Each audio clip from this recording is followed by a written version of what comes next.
In this animation, we're going to look at the cycle of El Nino and La Nina.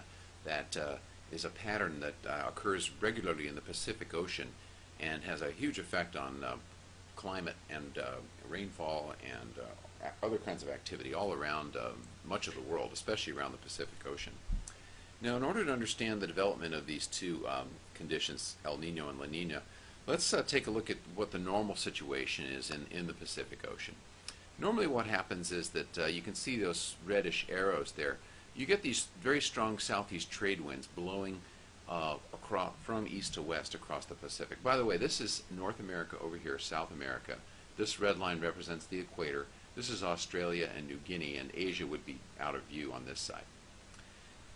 So as these trade winds blow, the air eventually rises in low pressure systems and creates a lot of rainfall over on the west side of the Pacific, over near Indonesia.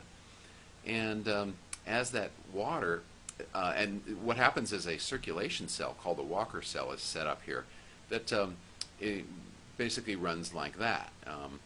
Well, the effect of that is to push the water away from South America. Ocean surface currents are pushed this direction, and that takes warm water and pulls it away to the west, and it lets cold water come up from below. Here we have warm water, the thermocline, the big change from warm to cold, and then cold water down underneath. And as that wind blows and pulls the water away from South America, you tend to get cold upwelling water near South America. Meanwhile, a lot of very warm water accumulates over here in the western Pacific. It's called the West Pacific Warm Water Pool, because that water takes a long trip along the equator and it gets very warm in this area. So this is a part of the world that's very wet and warm and rainy, whereas this part of the world tends to be cool and drier in general. Now, the whole reason this can happen is because these strong trade winds push this water from east to west.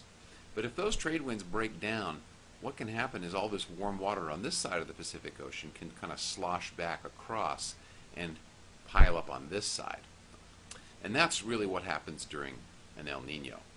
What happens during El Nino is the trade winds actually weaken and break down. It's called the Southern Oscillation. What will happen is that water, that warm water, there's nothing to hold it back anymore, and it flows across the Pacific and kind of piles up over on this side of the Pacific, going all the way up toward California, all the way down to Peru and Chile. And we don't get upwelling anymore over here, and the atmospheric pressure patterns switch, and so what happens now is that warm water fuels rain and storms, and the trade winds are actually reversed in direction, and this part of the ocean now becomes the rainy, stormy side of the ocean. And so during an El Nino, we typically have very high rain and lots of storms and flooding over on this side of the Pacific, from California on down to South America.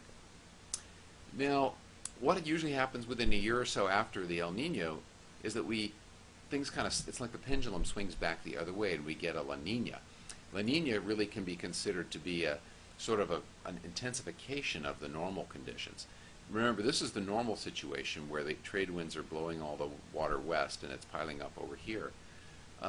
During a La Nina, the trade winds blow even more intensely, and even more cold water gets pushed west, and even more intense upwelling happens along the coast of South America.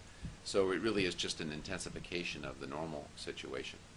So the Pacific Ocean kind of oscillates between these two conditions, the El Nino condition, in which the water sloshes over to our side of the Pacific, bringing storms and rain and warm water, and the La Nina condition, in which the water goes back to the other side of the Pacific and cold upwelling becomes even more intensified.